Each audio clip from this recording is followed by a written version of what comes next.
Dr. Elena Brooks was already exhausted when the trauma pager rang again. The sharp, piercing sound echoed through the quiet hospital hallway and sent a surge of urgency through her body. She glanced at the clock on the wall, and a tight knot formed in her chest. It was the morning of her wedding day. In just a few hours, she was supposed to be standing in a beautifully decorated hotel ballroom, dressed in white, waiting to walk down the aisle toward Matthew Collins, the man she believed she would spend the rest of her life with. Before she could even process the thought, the emergency department doors burst open.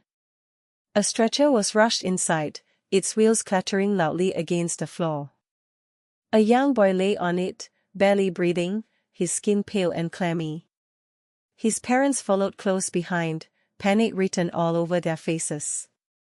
Septic shock, a nurse called out urgently. Multiple organs are failing. Elena didn't need to hear anything else. She stepped forward without hesitation, already pulling on gloves as her mind shifted into focus.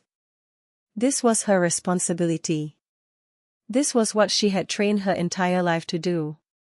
Moments later, Dr. Andrew Lewis, the senior surgeon, met her eyes. His expression was serious, almost conflicted. "Elena," he said quietly, "can you take this case right now?" For a brief moment, the world around her went silent. She thought of her mother, Linda Brooks, at home, carefully arranging the wedding dress, waiting to help her get ready.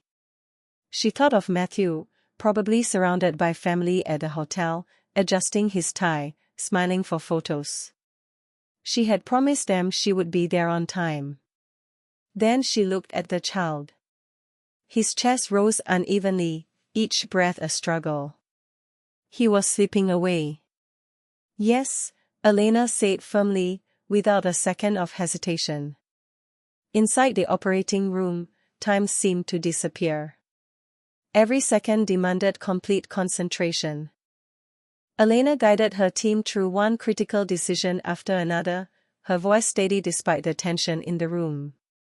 Alarms rang as the child's heart rate dropped dangerously low.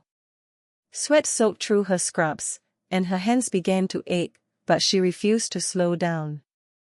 Walking away was never an option. Minutes turned into hours.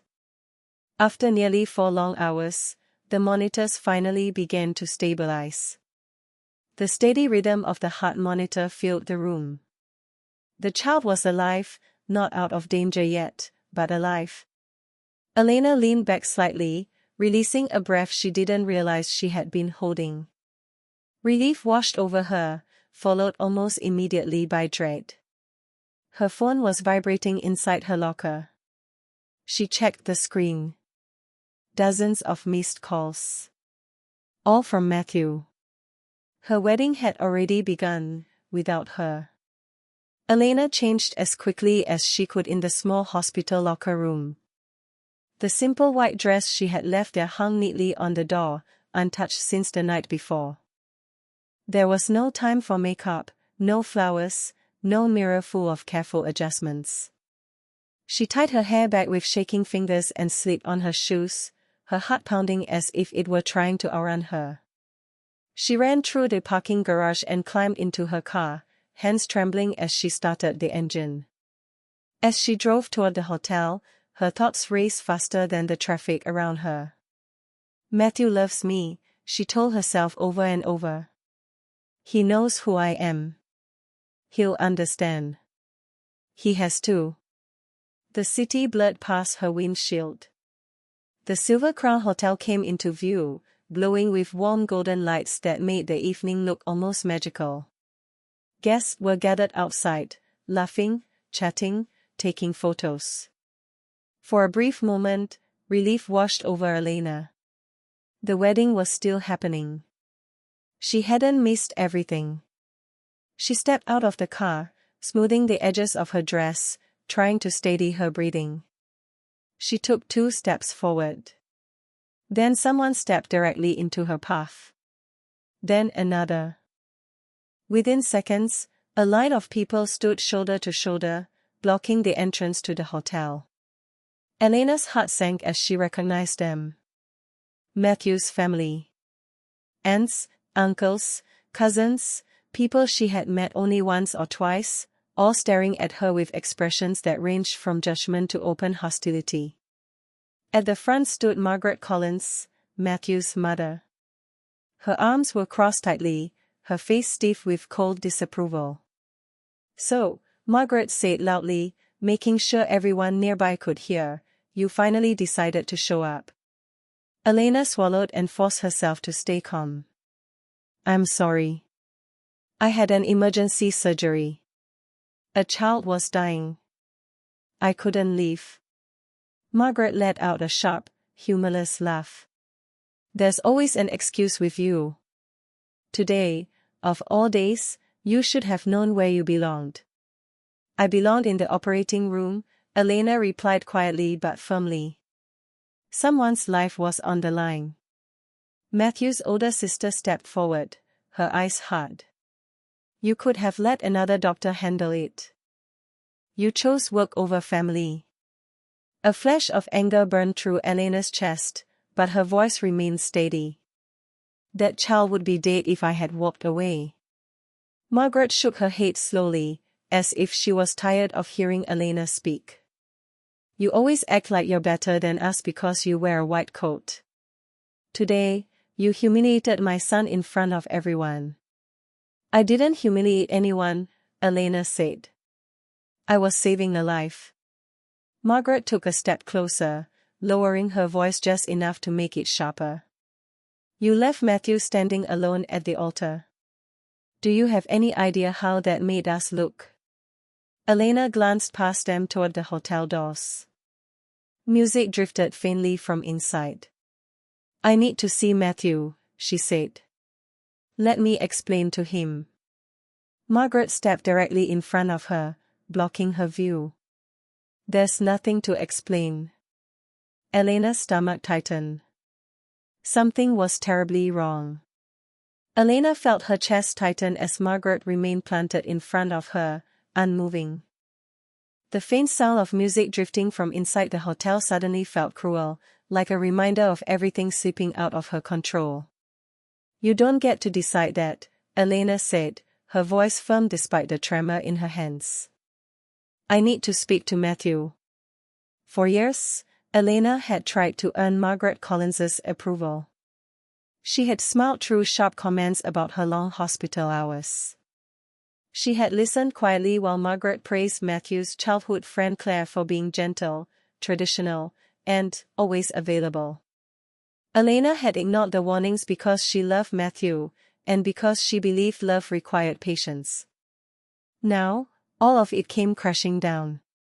A cousin leaned toward another relative and whispered loudly enough for Elena to hear, "She thinks she's too important for this family." Elena felt a wave of heat rush through her chest. "I gave everything to this family," she said, looking directly at Margaret. "My time. My patience. My respect." Margaret scoffed. "Respect means putting family first. Not choosing strangers over your husband." Elena took a slow, steady breath. "Where is Matthew?" Margaret's lips curved into a smile that made Elena's stomach drop. "He's inside," Margaret said smoothly. "With his wife." The words didn't register at first. "What?" Elena whispered. "Matthew is married," Margaret repeated, slower this time, as if speaking to a child. "He chose someone who knows how to be a proper wife." Elena felt the ground disappear beneath her feet. The faces around her blurred. Her ears rang as if the world had suddenly gone quiet. "I need to hear it from him," Elena said, her voice shaking. "I need to hear him say it." Margaret shook her head. "He doesn't want to see you." Before Elena could respond, a deep, powerful engine sound cut through the air behind them. Conversations stopped. Heads turned. A long black Rolls-Royce pulled up behind the crowd, its polished surface reflecting the hotel's golden lights and the stunned faces around it. The car door opened slowly. A tall man stepped out, dressed in a dark, perfectly tailored suit. His face showed exhaustion, but also authority, the kind that made people instinctively straighten their posture. Everyone recognized him. Julian Hartman. Elena recognized him too. He was the man she had seen pacing the hospital hallway earlier that morning, his face etched with fear while she rushed into surgery. Julian walked straight toward her, ignoring everyone else. "Dr. Brooks," he said, his voice thick with emotion. "I've been looking for you." Elena barely had time to react before he continued. "Thank you," Julian said, lowering his head slightly. "Thank you for saving my son. If you hadn't been there today, he wouldn't be alive." A ripple of shock moved through the Collins family. Margaret's face went pale. Matthew's relatives stared at Elena with wide, uncertain eyes. Julian turned slowly toward the crowd, positioning himself slightly in front of Elena. "A moment ago," he said calmly, "who was telling this woman to leave?" No one answered. The silence was loud. Margaret forced a tight smile. "This is all a misunderstanding. Elena is family." Julian's gaze hardened. Family does not humiliate someone who just saved a child's life. Elena's heart pounded as the truth of the moment settled in. Everything that had just happened, every insult, every accusation, was now fully exposed. Julian turned back to her, his voice gentler. "Dr. Brooks, would you come with me for a moment? You look like you need space." Margaret stepped forward quickly. "Elena, dear, we should talk." Elena didn't look at her. She walked toward the Rolls-Royce, past the same people who had treated her like she didn't belong just minutes ago. Now, they were afraid. Inside the Rolls-Royce, the door closed with a soft, final sound that felt heavier than any slam. Elena sat back against the leather seat, her hands trembling as she tried to breathe.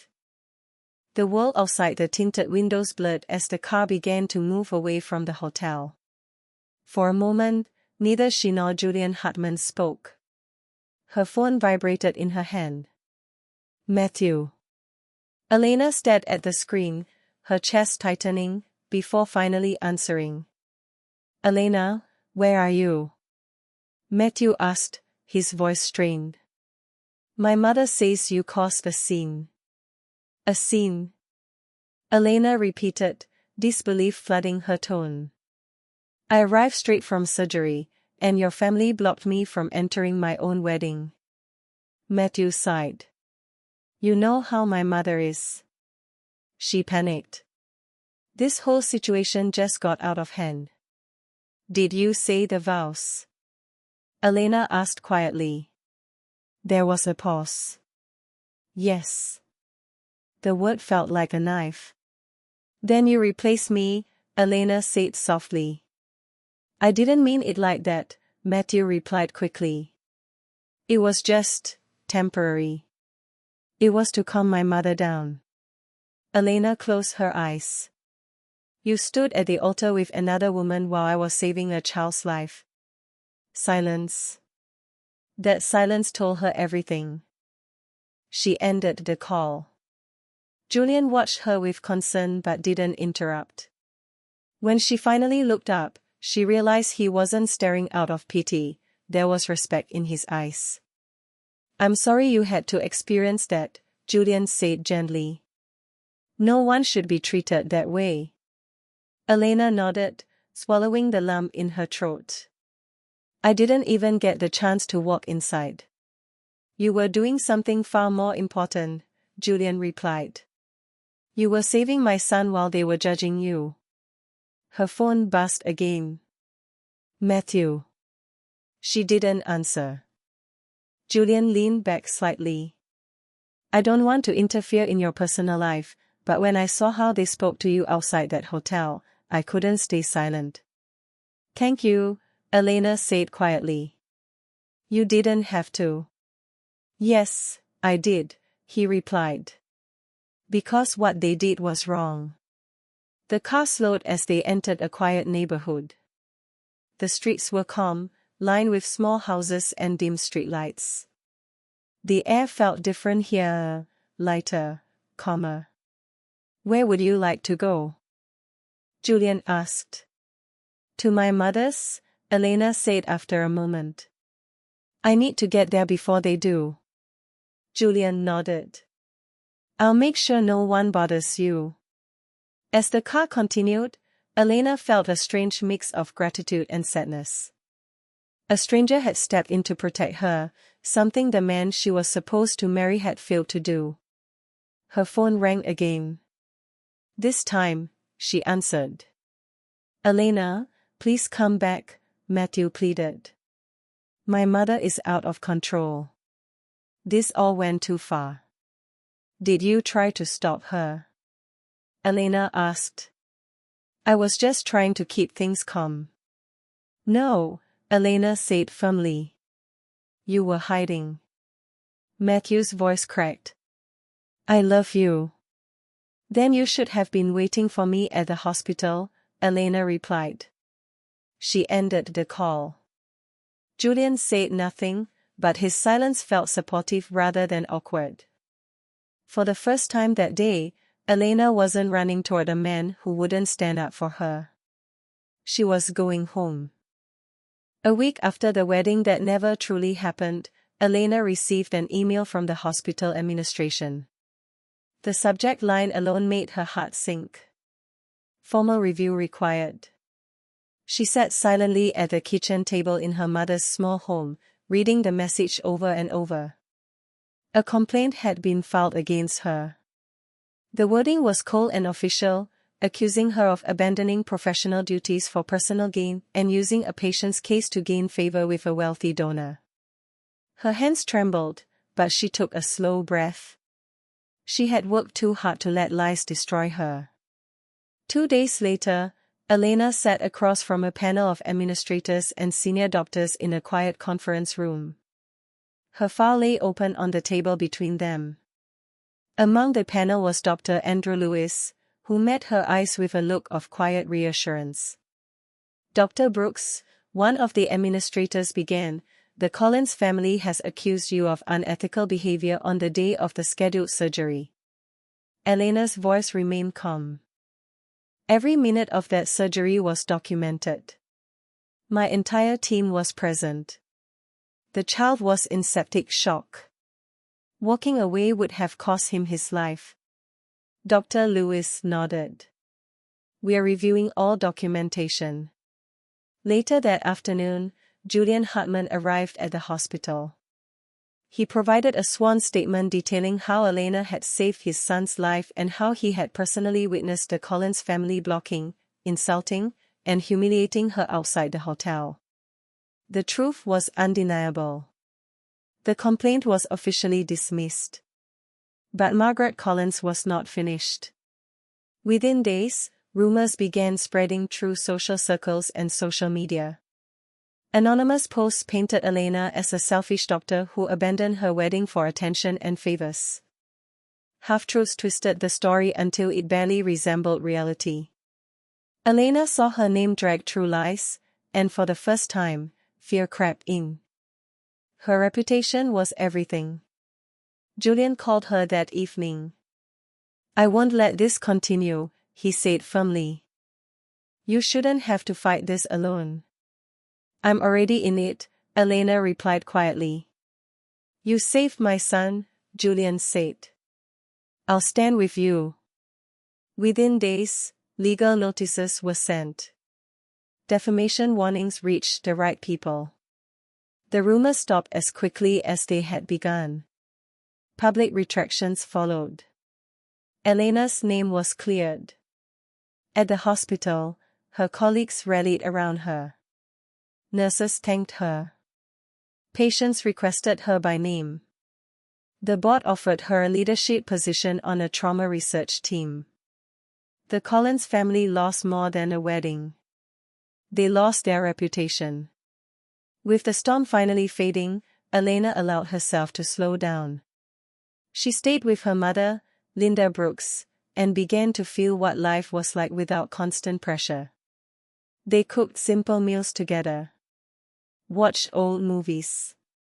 Sometimes they sat in silence, and that was enough. For the first time in a long while, Elena felt steady. Not broken. Just free. Elena finally began to breathe again. Life felt slower, gentler, and for the first time, safe. She stayed with her mother, Elena Brooks, helping with simple meals, watching old movies, and allowing herself to just be. No deadlines, no expectations, no judgment, just peace. Meanwhile, Julian Hartman did not disappear. He stayed quietly in her life, never pushing, never demanding. Occasionally, he sent short messages, asking how Linda was doing, reminding Elena to eat if she was working too long. One afternoon, he even brought groceries to the house. Linda watched him carefully, noticing the respect he showed. "You do not push," Linda remarked softly. "I respect her life," Julian replied calmly.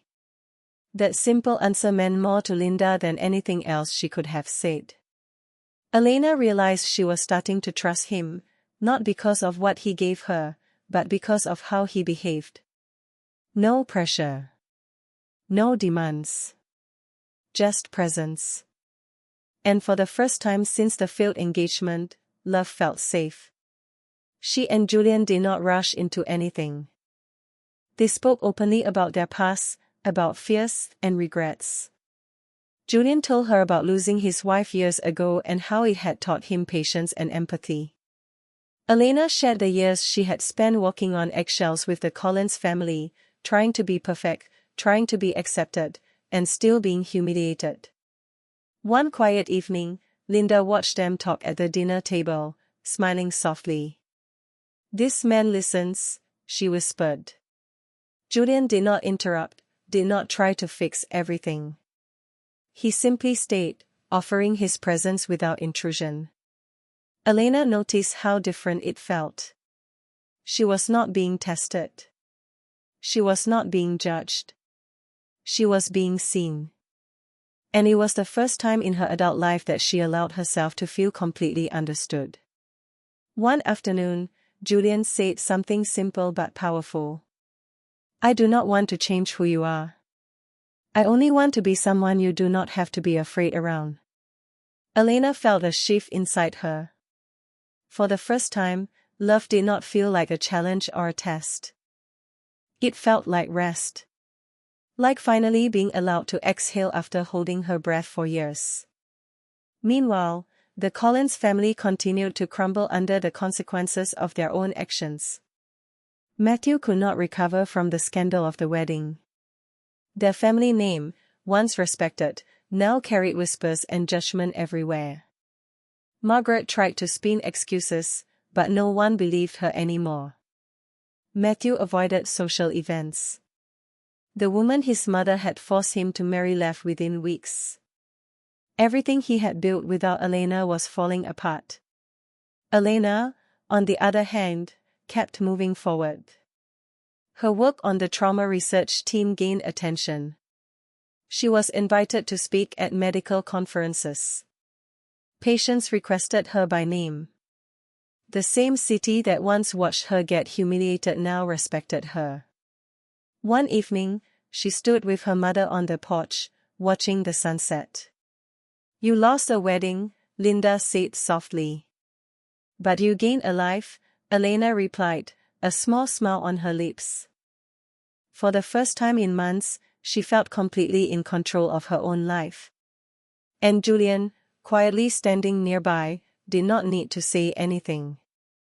Elena finally knew, she had chosen herself, and that choice felt like freedom. Elena's life continued to flourish. The trauma research team she led gained recognition across the city. She was invited to speak at medical conferences and share her knowledge. Patients requested her by name, remembering her not only as a doctor but as someone who truly cared. The same city that had once watched her humiliation now respected her unwavering dedication. Meanwhile, Matthew Collins's life unraveled completely. The wedding fiasco had left a permanent stain on the family's reputation. People whispered when he entered a room. Margaret Collins's attempts to explain or excuse their actions fell flat. No one believed her anymore. Matthew stopped attending social events, and the woman his mother had insisted he marry left within weeks. Without Elena, everything he thought mattered fell apart. Elena, however, moved forward with her life, feeling lighter with every passing day. She spent more time with her mother, Elena Brooks, cooking together, watching sunsets, or simply sitting in silence. The simple moments became a refuge, a reminder that her worth was not tied to anyone's approval. Julian Hartman stayed present in her life, but never intrusively. He sent messages checking on Linda, brought small gestures of kindness, and allowed Elena to set the pace. One afternoon, while helping her carry groceries inside, he said simply, "I never want to change who you are. I just want to be someone you don't have to be afraid around." Elena smiled, feeling something shift inside her. For the first time, love felt safe. It wasn't a test, a challenge, or an expectation. It was peace. It was freedom. She realized that the person who had truly stood by her wasn't the man she was supposed to marry, nor anyone who demanded her conformity or approval. It was Julian, someone who valued her for who she was, not who she was expected to be.